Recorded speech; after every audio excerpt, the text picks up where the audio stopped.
Salam Sang Raja. Bab 85. Anak-anak favorit dewa. Adegan Luciano berlutut dan memohon untuk hidupnya mengejutkan penduduk Chambord. Kerumunan di kedua sisi jalan terasa seperti bermimpi aneh. Sungguh kata benda yang mengerikan, dan betapa raksasa tertinggi gereja suci. Bahkan kehidupan anjing penjaga gereja suci lebih berharga daripada seorang bangsawan dari kerajaan. Namun sekarang, ksatria suci yang sombong, Tuan Luciano gemetar, berlutut, dan memohon ampun kepada Raja Alexander. Apa yang terjadi? Sementara warga bingung, sesuatu yang lebih gila terjadi. Yang jahat dan ganas ular botak berkaki dua, Pendeta Zola panik saat dia berjongkok dan merangkak ke arah Fei. Dengan sikap rendah hati yang belum pernah dilihat orang-orang Chambord sebelumnya, dia mencium sepatu Fei dengan penuh semangat dan berkata dengan suara bergetar. Tuan yang terhormat, Zola yang rendah hati memohon pengampunanmu yang murah hati. Kami tidak tahu identitas kamu yang terhormat sebelumnya. Kami benar-benar bersalah. Mohon maafkan kami dua orang brengsek rendahan. Ratusan pengawal kavaleri dan pendeta pemula terkejut. Mereka saling memandang serempak ketika bos mereka tiba-tiba kehilangan semua kebanggaan dan prestise mereka dan berlutut memohon pengampunan.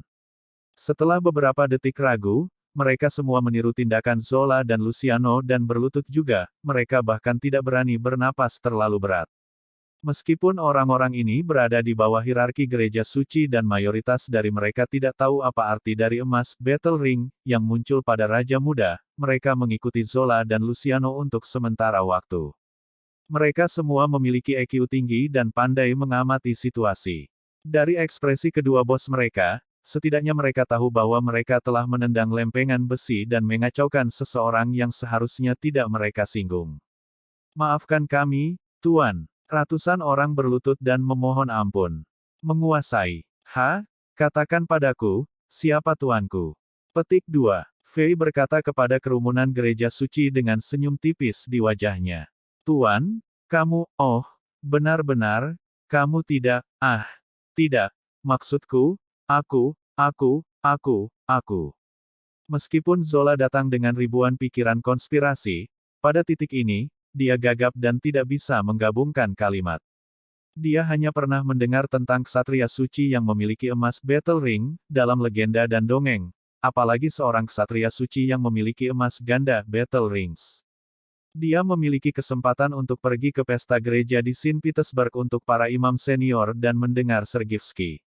Uskup untuk Kekaisaran Zenit menyebutkan cerita tentang ini, God's Favorite Children, yang punya emas Battle Rings. Ini, God's Favorite Children, semuanya adalah karakter rahasia yang tidak diketahui oleh kebanyakan orang. Sebelum mereka secara resmi ditunjuk untuk posisi kuat di gereja suci, mereka akan ditunjuk oleh Paus untuk melaksanakan beberapa misi rahasia atau melakukan perjalanan yang tidak diketahui untuk mendapatkan lebih banyak pengalaman. Identitas mereka semua tersembunyi, dan status mereka sangat dihormati oleh semua orang di gereja suci. Mereka memiliki peluang besar untuk menjadi kandidat untuk posisi paus. Yang paling tidak kompeten akan menjadi uskup untuk kerajaan besar dan mengambil kendali gereja di suatu daerah. Masa depan dan potensi Zola yang hanya perwakilan untuk gereja di kerajaan berafiliasi level 6 kecil yang termasuk dalam kekaisaran level 1 bahkan tidak dapat dibandingkan dengan orang-orang ini, jadi bagaimana mungkin Zola tidak takut? Zola merasa seperti berada di lemari es, dia bisa merasakan hawa dingin di tulangnya. Dia tidak berharap bertemu seseorang di level itu dan meninggalkan kesan pertama yang buruk. Dia ingin menyanjung Fei sedikit untuk menebus apa yang telah dia lakukan, tetapi begitu dia berpikir bahwa Fei mungkin melaksanakan semacam misi rahasia di bawah instruksi Paus, dia tidak berani menyebut identitas sejati Fei. Sial. Haruskah aku memanggil Alexander dengan Tuan atau berpura-pura bahwa aku tidak mengenalnya? Zola kehilangan ketenangannya. Fei di sisi lain kira-kira menebak apa yang terjadi setelah melihat semua orang gereja berlutut dan gemetar. Alasan dia beralih dari mode barbarian level 20 ke mode paladin level 12 adalah karena dia ingin sedikit menipu dengan aura paladin, tetapi dia tidak berharap itu memiliki efek yang begitu signifikan. Kamu, berdiri dan minta maaf kepada wanita yang terluka karena kamu. Fei takut mengatakan itu lagi dapat menimbulkan kecurigaan. Dia berpura-pura menjadi misterius dan mengubah pembicaraan kembali ke topik sebelumnya. Dia menunjuk ke Ksatria Luciano dan berkata dengan dingin. Ya ya ya. Luciano merasa lega setelah mendengar itu. Dia dan Zola dengan penuh semangat merangkak dan bergegas ke wanita yang bangun seolah-olah dia adalah ibu mereka. Luciano membantu wanita itu duduk dan Zola menggunakan segala yang dia punya untuk membersihkan kesan buruk Fei terhadapnya. Dia mengucapkan mantra tingkat tinggi yang membutuhkan banyak upaya untuk menyembuhkan. Sebuah cahaya putih susu mekar di tangannya dan menutupi luka cambuk di punggung wanita itu. Setelah efek ajaib muncul, luka mengerikan segera menghilang di bawah cahaya putih. Kelopak mata Fei sedikit berkedut melihat itu. Healing, mantra gereja suci memiliki efek yang sama dibandingkan dengan Healing Potion dari dunia Diablo, tetapi ia memiliki sisi mistis dan uniknya sendiri. Sepertinya gereja suci memiliki landasan dan latar belakang yang tak terduga yang memungkinkannya menjadi monster dan mendominasi benua Azeroth. Kamu cukup berani untuk mencoba menyakiti Angela. Kamu layak dibunuh ribuan kali. Fei berkata dengan nada berdarah saat dia menatap Zola dengan dingin. Ampuni aku, Yang Mulia, tolong ampuni aku. Aku benar-benar bodoh, aku tidak akan melakukannya lagi. Setelah mendengar Fei membicarakannya, Zola berlutut di depan kaki Fei lagi dengan gemetar. Dia mulai terseduh-seduh dan memohon. Yang Mulia, aku tahu kesalahan aku.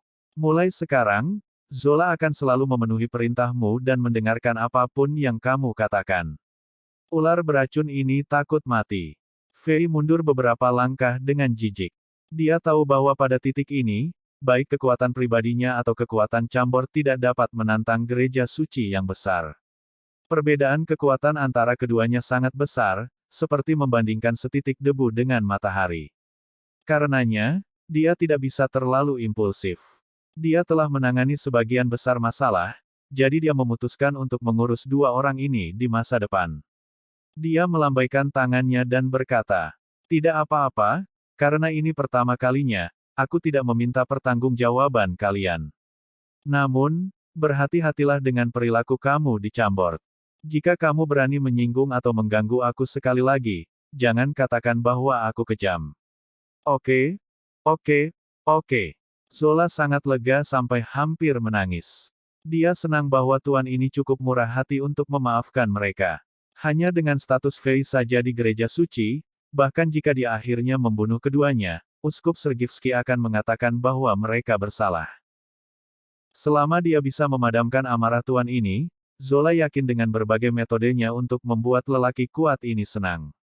Selama aku bisa mengikat diriku bersama dengan pria yang menjanjikan ini. Zola diam-diam tertawa setiap kali dia memikirkannya. Dia benar-benar percaya bahwa ini adalah kesempatan langka dan emas yang harus dia manfaatkan.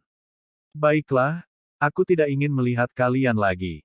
Kirim seseorang untuk membawa orang-orang yang terluka pulang dan memberikan kompensasi kepada mereka. Jauhilah aku, sekarang. Fei melambaikan tangannya seolah-olah dia mengusir beberapa lalat, ketidaksabarannya jelas. Baiklah, baiklah, baiklah.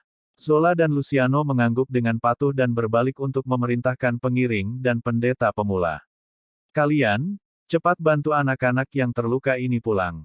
Oh, kalian terlalu kasar, beri kompensasi setiap rumah tangga dengan 10 koin emas. Oh, tidak, ganti rugi dengan 20 koin emas. Setelah melihat bahwa beberapa orang yang terluka sedikit tidak bisa bergerak, Zola memicingkan matanya dan segera memerintahkan. Gunakan keretaku. Gunakan kereta aku untuk mengantarnya kembali. Jangan biarkan mereka menderita rasa sakit lagi. Para imam pemula terkejut dan menatap Zola karena terkejut. Mereka pikir mereka salah dengar. Zola menghabiskan banyak usaha untuk mendapatkan gerbong ini. Apakah dia akan menggunakan kereta sihir ini untuk membawa pulang orang-orang kelas bawah yang kotor ini? Untuk apa kalian masih berdiri di sini? Pergi dan lakukan itu, idiot. Zola berteriak pada para imam pemula, dan kemudian berbalik dan bertanya. Yang Mulia, apakah kamu puas? 20 koin emas adalah pendapatan tahunan rata-rata untuk sebuah rumah tangga di Chambord. Sebagian besar warga yang terluka hanya terluka ringan oleh para pengiring dan pendeta pemula. Satu-satunya yang terluka parah adalah wanita yang dicambuk, Tetapi dia sekarang sepenuhnya pulih dan juga memberi kompensasi 100 koin emas. Zola dan Luciano salah menghitung semuanya dan sekarang dipermalukan, kehilangan uang. Kemarahan di hati Fei sedikit menghilang pada saat ini. Dia mengangguk dan melambaikan tangannya. Baiklah, sekarang pergi dari hadapanku. Sikapnya sangat tidak sabar. Zola dan Luciano sama sekali tidak marah. Sebaliknya, mereka merasa seperti itu adalah cara yang tepat bahwa God's favorite child harus punya. Mereka mengangguk patuh, meminta maaf lagi dan pergi bersama rombongan dan pendeta pemula. Setelah melihat personil gereja yang jahat pergi dengan memalukan, penduduk Chambord di kedua sisi jalan merasa seperti baru saja bangun dari mimpi. Raja Alexander yang adil dan baik hati melindungi mereka dan mengejutkan semua orang lagi. Tepuk tangan dan sorakan sekencang petir, Angela dan Emma yang cantik berdiri di tengah kerumunan yang bersemangat. Mereka menatap Fei dengan ketertarikan dan gairah. Lampard berbalik dan diam-diam meninggalkan sorakan keras. Fei di sisi lain menatap armada kereta yang perlahan bergerak menjauh. Ketika mereka melewati Fei, dia melihat seorang pemuda pirang tampan yang tampak agak sakit melalui jendela di belakang kereta sihir. Sepasang mata kristal biru seperti lautan memberi Fei perasaan aneh yang tak terlukiskan. Siapa dia? Untuk beberapa alasan, Fei tiba-tiba penuh dengan rasa ingin tahu terhadap pemuda itu. Bersambung.